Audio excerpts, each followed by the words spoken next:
You've heard me say this before. The only thing, not the only thing, but one of the big things that distinguishes you and me from a German Shepherd, or if you met my new Doberman Finley, one of the things that distinguishes us between humans and the rest of the species is that, German Shepherds or Dobermans or any other dog, they bark, right? That's what they do. And they're kind of wired to bark.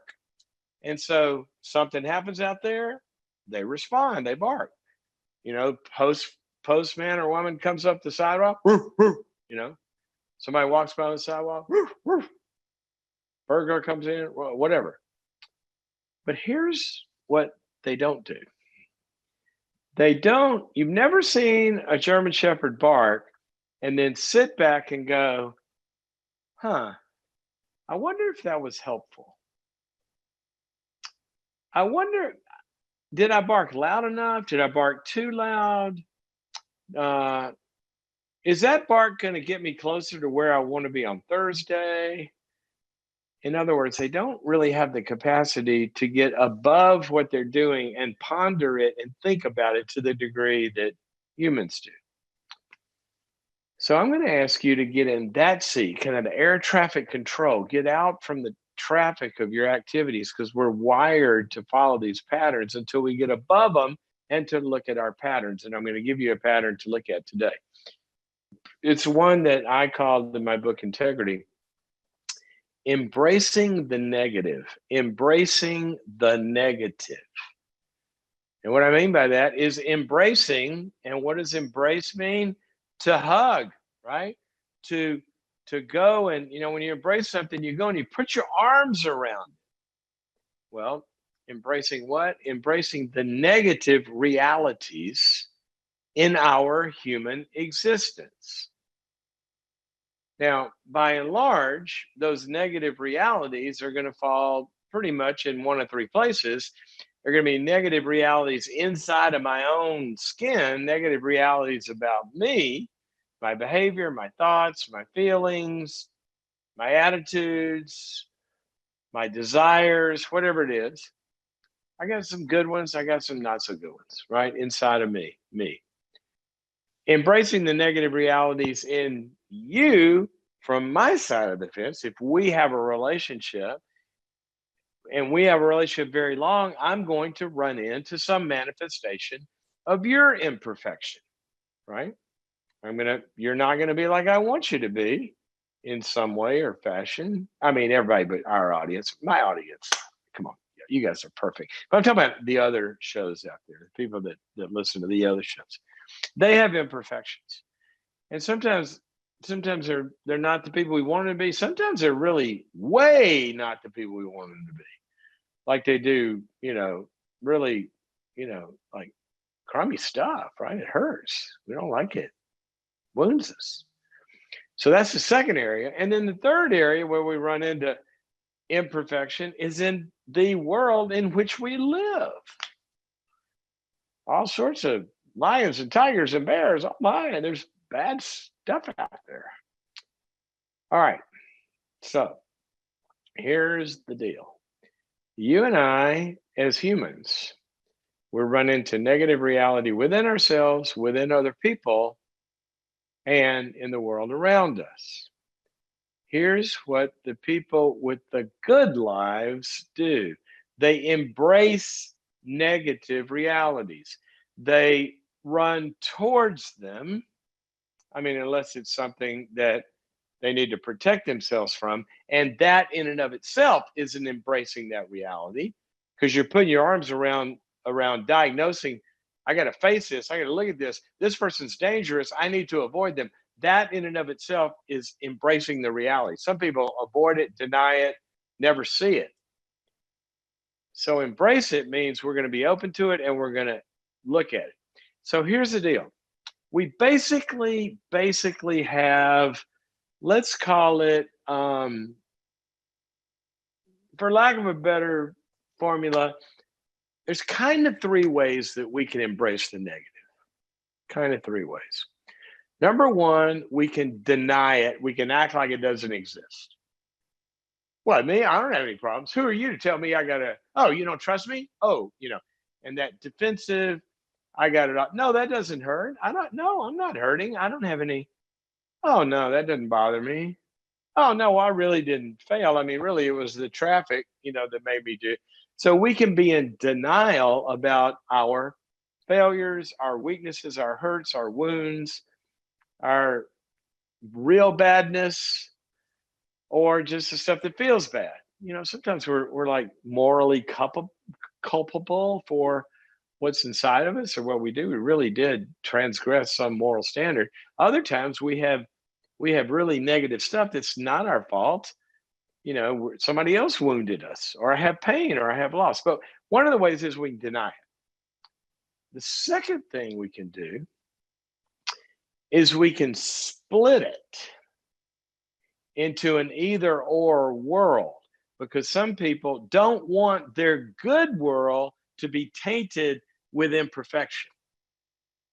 So their main defense against living in an imperfect world is they split it into all good or all bad. These are some of the most immature personalities. If you look at the personality disorders like borderline personality, what happens is sometimes they'll meet somebody, they'll fall in love. Oh, you're so awesome, or everything about this new company I work for, it's so incredible. They instantly fall in love.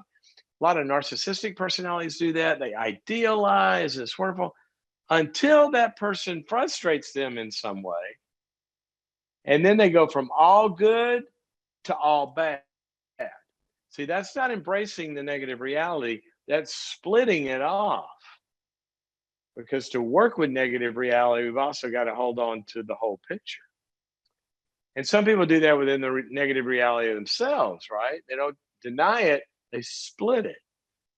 So if you point out something negative to me about me and I see it, I go all bad. I'm such a loser. I'm such an idiot. I can't do anything right. Why did I even, why do I even use up this space on the earth? I'll never be. And we go all bad because of a failure, or somebody fails us and we make them all bad. Okay. That's the second strategy. Strategy. What the heck is a strategy? Strategy. Maybe that. No, what was it that Bush uses? Strategery. It's your second strategery. All right. Imperfect use of the English language. Denial is number one. Splitting is number two. The third way we can deal with it is, and kind of denial and repression, sort of for our purposes, kind of the same thing. The third way we can deal with it, though, is we see it, we don't split it, we don't deny it. We attack it and judge it. Like, I know you're not all bad, but you know what? I can't believe, how could you are. And we basically have a response towards a problem that is embedded in anger and judgment, condemnation, shame. It'd be like if you were a surgeon and you're operating on somebody and you open them up, and when you see the problem there, the broken bone or the tumor, you start getting angry at it and judging it instead of fixing it.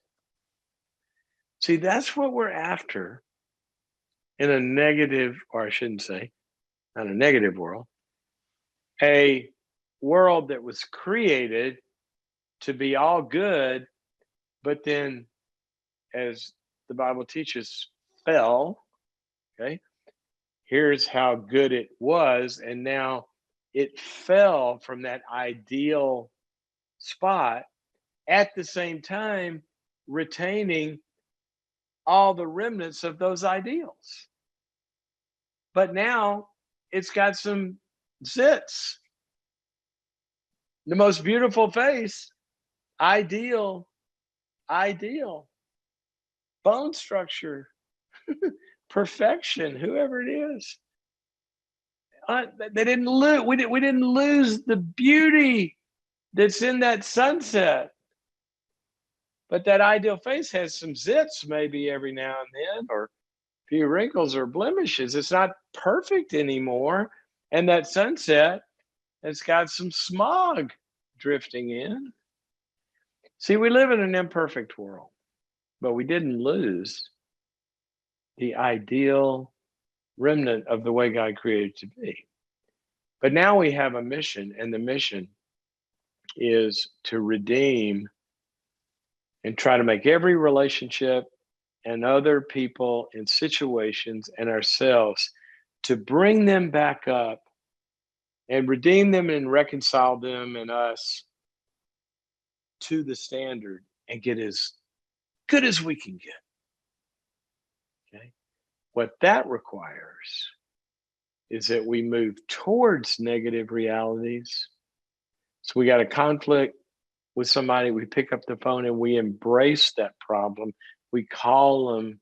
We don't go talk to somebody else. We try to redeem it. We have a problem in ourselves. We embrace it. We don't deny it. We don't split it. And we certainly don't attack it. One of my favorite verses in the Bible is when Jesus said, I didn't come to judge the world. I didn't come to condemn it. It's like a dentist yelling at cavities. I didn't do that. Didn't put out the shingle. Savior, come here. I will yell at your cavities. That's not what he did. What he said was, I didn't come to judge or condemn. I came to three things, and that's kind of where I'll close this because that's our strategy. He said, I came to seek and to save that which was lost. To seek means embrace, to look for. Let's look for the imperfection so we can make it better. Save, that word in the Bible, with the translated save, it means to heal. So I came to look for and to heal what? The stuff that lost its perfection, the broken stuff. Literally, it's an interesting word. In the New Testament, the word lost, it's not like God's going, humans, I lost them. Where are they? I think I left the humans over by the keys. Go check. I think I lost them, but I think that's not what it means. What the Greek word means is broken beyond repair. In other words, I've got stuff that's broken to me. I can't fix it. So he said, that's all right. I'm going to come look for it and I'm going to help you fix it. See, that's our mission with each other, with the world around us, and with ourselves. But we'll never do it if we judge it and condemn it. We'll never do it if we split it and don't see in every person with a problem, there's also somebody incredibly gifted and beautiful, and their humanity is worth all of our efforts, and the same in ourselves. Whatever issue we have, we're not all bad. It's just a cavity in an otherwise beautifully designed tooth. So let's embrace our problems. But let's do it without condemnation, without denial. If we do that, we'll go a long way towards making things better. Okay?